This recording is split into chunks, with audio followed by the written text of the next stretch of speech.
Welcome to the $100 MBA Show, the business podcast that gives you the tools to build a business you're proud of with our daily 10-minute business lessons for the real world.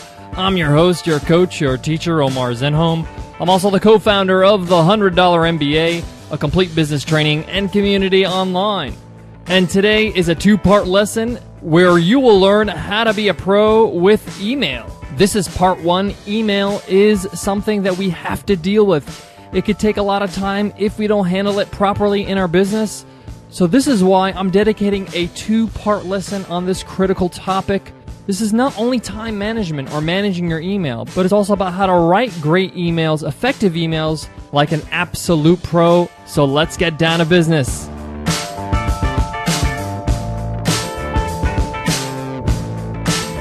The $100 MBA is sponsored by Design Hill. As we know, design is pretty important for any business. Some might say the most important thing. Of course, the quality of your content or your product is king. But what is the first thing that anyone sees before they use your product? It's your design. So whether you're looking to get a great new logo, a website, or a t-shirt designed, we recommend you check out designhill.com, a site where you can get quick service at an effective price.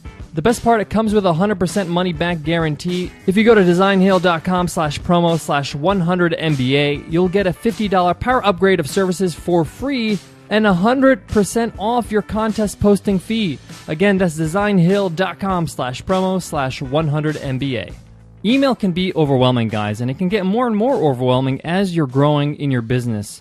You're going to be getting a lot of emails from not only customers, but also from other people that want to work with you, advertisers, and colleagues in the business. And you're going to have to deal with this effectively or it's going to suck all your time. I know this firsthand. I had to come up with a strategy to deal with email because it was just like this big monster that just suck up all my time. So in this two-part lesson, I'm going to give you all the strategies that I've learned to deal with email effectively. Not only that, but I also want to show you some tips on how to write great emails and how to save time when writing great emails. All right, let me jump right into it. And the first thing I want to talk about when dealing with emails like a pro is don't have email open all the time. Don't have your email client open all the time. If it's Gmail, close it out of your browser. If you're using the mail client or the mail software on your operating system, on your Mac or your PC, you need to keep that off. When you have email on all the time, you're constantly being notified you have a new email and you get drawn away from what you're working on because you see that email and you feel like it's important, let me read it. It's just too tempting. You have to keep it off. It's not time for email, so shut it off. If you're not doing this already, shutting off your email is not an easy thing to do. For some reason, we're so addicted to having it open all the time when we're working, so make sure it's off. Remember, you can reply to email in a timely fashion without having it open all the time, and I'm going to show you in this two-part lesson. So don't have your email open, period. You open your email when it's time to deal with email. And that leads me to number two, which is set 1 or 2 times a day to deal with email. Now, here's a very critical point to this tip, to this actual rule. You set these times, this 1 or 2 times during the day, after your most productive times of the day. We recommend that you actually get all the productive work first done. So for example, if I have to record podcast episodes or script an episode or whatever it is, I like to do that first thing in the morning when my brain is fresh, when my body is fresh. Get all the productive content producing work done first. Dealing with email first thing in the morning is a bad idea. I was addicted to that in the beginning. I had to wean myself off of that. It is horrible because you use some of your best energy dealing with something that's not productive. I know email is important. You have to deal with it. But when I say productive, I mean you're producing content. Your business is built on production, what you put out in the world. So whatever it is that makes your engine run, whatever makes your business run, whatever you produce, whatever you do, whatever you offer, if it's a service and you're a videographer and you're working on an editing bay or editing a film, make sure you focus on that. That's the production of your work. That's what pays the bills. Email doesn't necessarily pay the bills. You could do that later on and you'll do it effectively. We'll talk about that in a minute. So set 1 or 2 times after your most productive hours. And be very, very militant about that time. So if it's 30 minutes, or 1 hour a day, 1 hour is a little too much, but just do 30 minutes to start maybe if you don't have that many emails, and then you can just go at it. So say, for example, you set a time of 30 minutes every day from let's say 3 to 3:30, and you open up your email and you start dealing with email for that day. You didn't have your email open until then, and now you can focus on email and you shut everything else off. Social media, the tasks you work on. If you're that videographer, you're editing, shut off the editing, shut off Final Cut, and focus on email those 30 minutes. Now, once you're in that email zone, what are you going to do? Only reply to emails that you have time to reply to. So if you have 30 minutes and there's an email out there that you can wait, maybe then you can reply tomorrow or the day after, there's no reason for you to open up the email and deal with it, read the whole email if you can't reply to it. And usually by the subject line or the first couple lines of the email, you can know if you need to reply to this or not. Even if you skim through the email and go through it and you say, okay, I don't need to reply to this, go back and deal with the emails that you can reply to. It takes a lot of energy for you to read through the email, analyze it, know what you have to do, and then reply. So dedicate your time to the ones you're going to reply to. Now, this is going to work in conjunction with this next tip. Star the emails you need to reply to. So you can star, you could flag, whatever you want to do. There's a notification kind of thing where you can highlight emails that you need to deal with on whatever email client you're using. So I'm going to say star because I use star. So star the emails you need to reply to and then deal with the most important ones first. Once you replied to those emails, unstar them so you know you've dealt with them. Star means it's pending. You need to deal with it.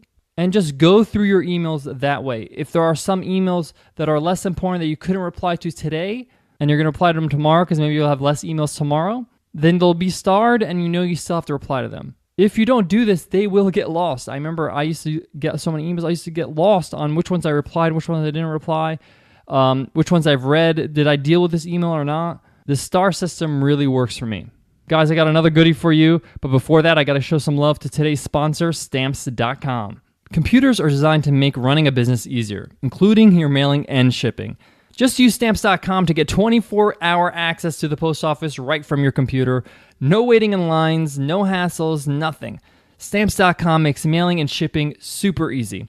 Just use your computer and printer, and you can get official U.S. postage for any letter or any package. You just print the postage directly on envelopes, labels, or even plain paper, then hand it to your mail carrier. There's no guesswork. Like I told you, they make it super easy. Stamps.com will even send you a digital scale that will automatically calculate the exact postage you need for any class of mail. You'll never have to go to the post office again, and most of all, you'll be saving time and money. We use Stamps.com here at the $100 MBA to send all our mail and packages. We find it super easy to use. Their interface is it's a no-brainer. I don't understand why anybody goes to the post office anymore. I could save time. I could do it on my time and not have to do it when the post office is open.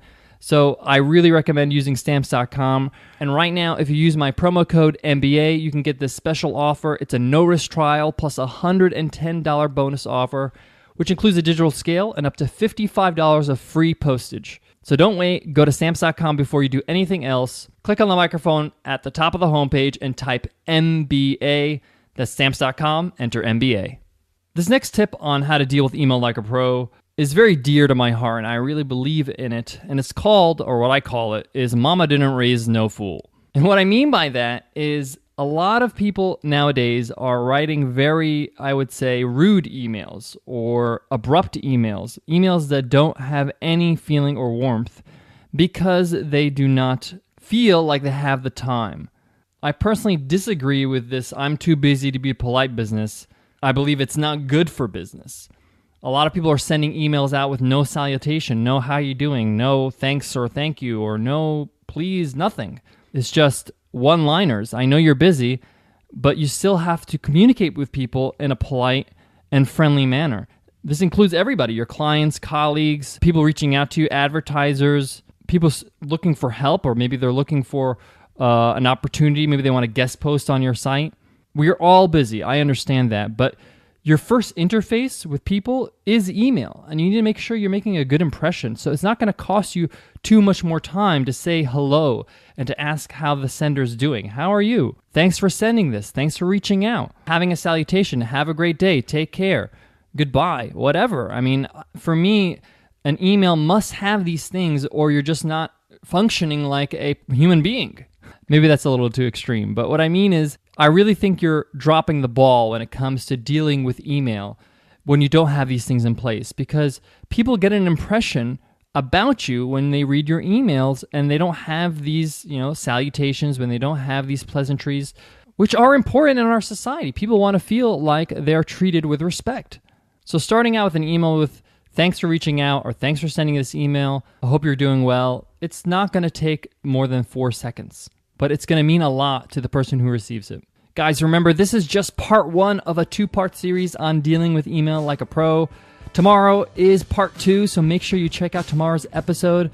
Tomorrow is also Free Ride Friday, so check us out. We're giving away a free ride to the $100 MBA. Guys, if you haven't checked out our new podcast, Webinar Ninja, yet, go ahead and check it out. It's really, really fun. We have a whole bunch of pre-launch episodes up there, and episode 1. I want you to go ahead and dig into those. Nicole and I had a lot of fun with this podcast and creating it. It deals with how to be a better speaker, a better teacher, a better presenter, a better salesperson, and ultimately how to communicate effectively with your audience using the platform of the webinar. Head over to iTunes and search Webinar Ninja, subscribe and check us out, and drop us a rating and review if you'd like. I have a feeling you're going to love the show. Guys, I want to leave you with this. Email is one of those tasks in business that are just not fun. They're not, exciting. But you have to deal with it. Maybe later on when you start growing, you can hire somebody like a customer service rep that can deal with some of the more mundane kind of emails, but you're going to have to deal with email regardless. Are people going to want to speak to you directly? So having an effective kind of system in place can really make it a lot easier. When I had a system in place, it makes it a lot easier. It doesn't make it that daunting. It doesn't make you feel like, oh, I've got to deal with this. This is so tedious. You know that you have a certain amount of time, and when that time is up, that's it. I will work on it tomorrow, and I'll get as much as I can in these 30 minutes. If I can't, go on, I'll pick it up where I left off in the next session. And I say 30 minutes, but it could be an hour for you. It could be 45. It could be 10 minutes for you, depending on how much email you have to deal with. But the point is that when you have it all organized, it makes it less overwhelming. It doesn't feel so bad. It doesn't feel so, oh, I got to deal with this thing. And if you could deal with email in a way that makes you feel better about it, and makes you feel better general, then go ahead and have a system in place. It's a lot better to have that and feel better about your business and what you do in your business. All right, guys, I'll check you in the next episode. Take care.